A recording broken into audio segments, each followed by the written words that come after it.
నమస్తే అండి. తులారాశి వాళ్ళకి డిసెంబర్ మాసం ఎలా ఉంటుందో చూద్దాం.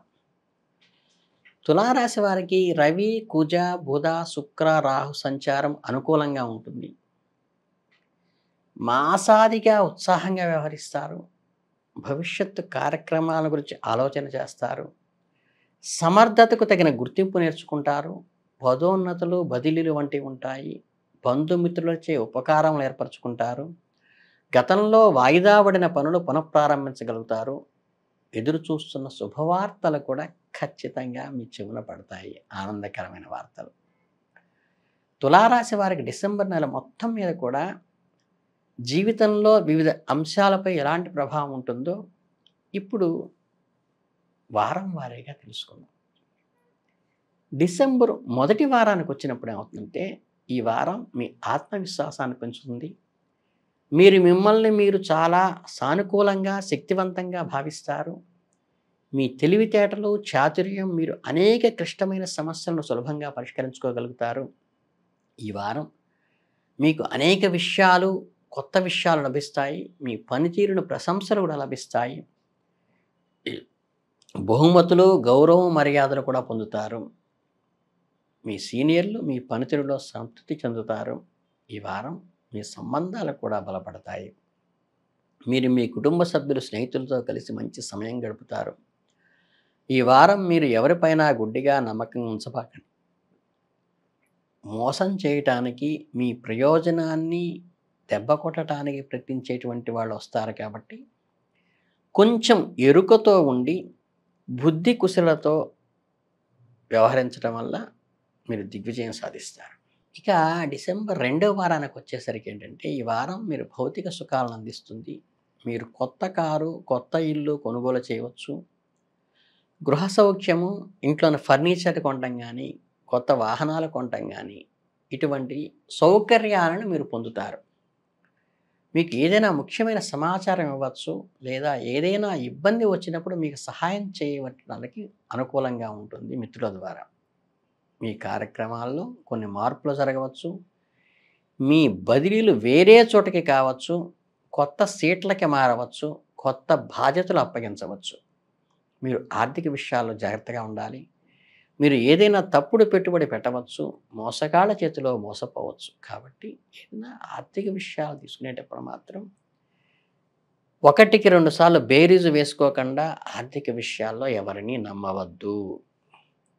ఇక మూడో వారానికి వచ్చేసరికి ఏంటంటే, మీకు కొంచెం సవాలుగా ఉంటుంది. మీ కుటుంబంలో కొంత ఒత్తిడి ఉండవచ్చు. మీకు ఎవరితోనైనా ఏదో ఒక విషయంపై విభేదాలు రావచ్చు. అపార్థాలు కూడా ఏర్పడవచ్చు. అలాంటప్పుడు మీరు ప్రశాంత చిత్తంతో ఉండండి. సమస్యలు చర్చల ద్వారా పరిష్కరించుకోవడానికి ప్రయత్నించడం తప్పితే ఎక్కడా కూడా పల్లెత్తు మాట ఎవరిని అనొద్దు. అలాగే మీ ప్రత్యర్థుల కంటే మీరు దగ్గరగా ఉన్న వ్యక్తుల నుండి ఇబ్బంది కలుగుతుంది. మీ స్నేహితులు లేదా బంధువులే మిమ్మల్ని మోసం చేయవచ్చు. మీ గురించి చెడుగా మాట్లాడవచ్చు. కాబట్టి మీ సన్నిహిత వర్గాల నుంచి వచ్చే ఈ ప్రతిఘటనని అందుకోవడానికి అప్రమత్తంగా ఉండండి. సంయమనంతో పాటించండి. బంధాన్ని తెగిపోకుండా కాపాడుకోండి. ఈ వారం మీ మానసిక సామర్థ్యం చాలా బలంగా ఉంటుంది. మీరు ప్రతి సమస్యకు సులభంగా పరిష్కరించుకోగలుగుతారు. మీ ఆత్మవిశ్వాసమే మీకు తోడుగా ఉంటుంది. ఇక నాలుగో వారానికి వచ్చేసరికి ఏమవుతుందంటే, ఈ వారం మీ గౌరవ మర్యాదలు పెంచుతుంది. ఈ డిసెంబర్ 4వ వారం మీ పనితీరుకు ప్రశంసలు లభిస్తాయి.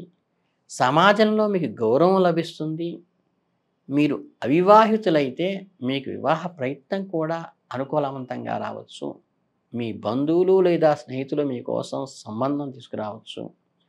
ఈ వారం మీ ప్రత్యర్థుల పట్ల జాగ్రత్తగా ఉండండి. మీరు ఈ జాగ్రత్తగా ఉండటం వల్ల వాళ్ళు మిమ్మల్ని దెబ్బతీయాలనుకునేటువంటి దాని నుంచి బయటపడతారు. ఈ వారం మీరు ఏదైనా సుదూర ప్రయాణాలు చేయవచ్చు.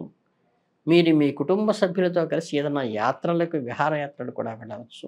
మీ స్నేహితులు లేదా బంధువులను కలవటానికి దూర ప్రాంతాలకు వెళ్ళవచ్చు.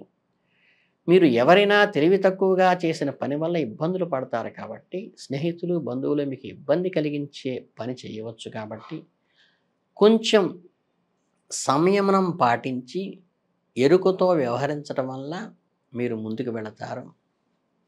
మీ తండ్రి గారి ఆరోగ్యం కొంచెంగా క్షీణించేటువంటి అవకాశం ఉంది కాబట్టి ఆయన ప్రాపర్ కేర్ తీసుకొని దానికి ఆరోగ్యానికి కావాల్సిన మెడికేషన్ అంతా జాగ్రత్తగా తీసుకోండి. వారిని జాగ్రత్తగా చూసుకోవటం వల్ల మీకు వారి అనుగ్రహం కలుగుతుంది. మొత్తం మీద తులారాశి వారికి డిసెంబర్ నెల మొత్తం చాలా బాగుంటుంది. కొన్ని సవాళ్ళు కూడా ఉంటాయి. మీరు మీ తెలివితేటలు, వివేకాన్ని ఉపయోగించి ప్రతి పరిస్థితిని ఎదుర్కోవాలి. మీరు అలా చేస్తే ఈ నెలలో మీరు మంచి విజయాన్నే సాధిస్తారని చెప్పవచ్చు. మీకు ఈ లక్ష్మీ స్తోత్రం చేయటం ద్వారా ఆర్థికంగా మెరుగుపడేటువంటి అవకాశం ఉంటుంది. చక్కగా విష్ణుమూర్తిని తులసి ఆకులతో కనుక మీరు అర్చన చేయటం ద్వారా విద్యార్థులు మంచి గ్రోత్ వస్తుంది. మంచి వక్తృత్వ, వ్యాసరచన పోటీల్లో కూడా చాలా జాగ్రత్తగా ఉత్తీర్ణత సాధించేటువంటి అవకాశం ఉంది. అలాగే వీళ్ళు అన్ని రకాలటువంటి ఫీల్డ్స్లో కూడా, వృత్తిలో కూడా అభివృద్ధి సాధించవచ్చు. అలాగే మీకు ఏదైతే గృహోపకరణాలు ఉన్నాయో, ఈ గృహోపకరణాలు కొనుక్కునేటువంటికి సానుకూలమైన మాసంగా ఉంటుంది. విందు విహారయాత్రలలో మాదిరిగానే డబ్బులు చక్కగా మీరు ఏదైనా కొత్త వస్తువు, ఒక టీవీనో, సోఫానో, లేదా గృహానికి మీకు లగ్జరీకి సంబంధించినవి ఏవైతే కొనాలనుకుంటారో అవి పొందుతారు. అలాగే ఇంకా మీకు ఈ రాశి వాళ్ళకి ఎవరైనా కనుక వ్యవసాయదారులు కనుక ఉంటే వాళ్ళకి బాగా కలిసి వస్తుంది. మీకేంటంటే రాబడి పెరుగుతుంది. వచ్చినటువంటి ధాన్యానికి కొంచెం ఓపిక, శ్రద్ధ వహించి గనక మీరు ప్రయత్నిస్తే మంచి రేటు కూడా వచ్చి, అంటే వ్యవసాయ పరంగా లాభం పొందేటువంటి అవకాశం ఈ మాసంలో ఉంది. కాబట్టి ఈ రాశి వాళ్ళు ఖచ్చితంగా వ్యవసాయదారులకి, విద్యార్థులకి చాలా ఉత్సాహంగా ఉన్నది కాబట్టి అది పెంచుకోండి. మిగతా వాళ్ళు గృహోపకరణాలు లాంటివి ఏదైనా తెచ్చుకోవాలనుకున్నప్పుడు ఈ మాసం తెచ్చుకోవటానికి అనుకూలంగా ఉంటుంది. ఆ తర్వాత ఏంటంటే మీరు విజయం సాధించటానికి చిన్న చిన్న విష్ణు ఆరాధన కానీ, తులసితో విష్ణు ఆరాధన లాంటి పరిహారాలు చేసుకుంటే మీకు మంచిగా జరుగుతుంది. అలాగే మీరు ఈ విష్ణుమూర్తికి సంబంధించిన ఏంటంటే చక్కగా ఈ తులసి దళంతో, అంటే 3 ఆకులు కలిగిన తులసి దళంతో విష్ణువుకి అర్చన చేయటం. మీకు ఎక్కువ మొక్కలు పెంచి ఉన్నట్టయితే దళాలతోనే అర్చన చేయవచ్చు, లేదా దళం అలంకరించి చేయొచ్చు, లేకపోతే వనమాల కూడా వేస్తే విష్ణుమూర్తికి చాలా ప్రధానమైనది. కాబట్టి ప్రాతకాలంలో సూర్యాంతర్వర్తి అయినటువంటి నారాయణునికి అర్ఘ్యం, సూర్యుడికి ఉదయకాలంలో అర్ఘ్యం వదలటం కానీ, విష్ణుమూర్తికి తులసితో ఆరాధన చేయటం వల్ల కానీ మీకు ఈ అభివృద్ధి కూడా ఇంకాస్త ఉత్సాహంగా ముందుకు వెళ్ళి మీకు పరిహారంలో చాలా అద్భుతంగా లభిస్తుంది. మీరు ధన్యవాదాలు.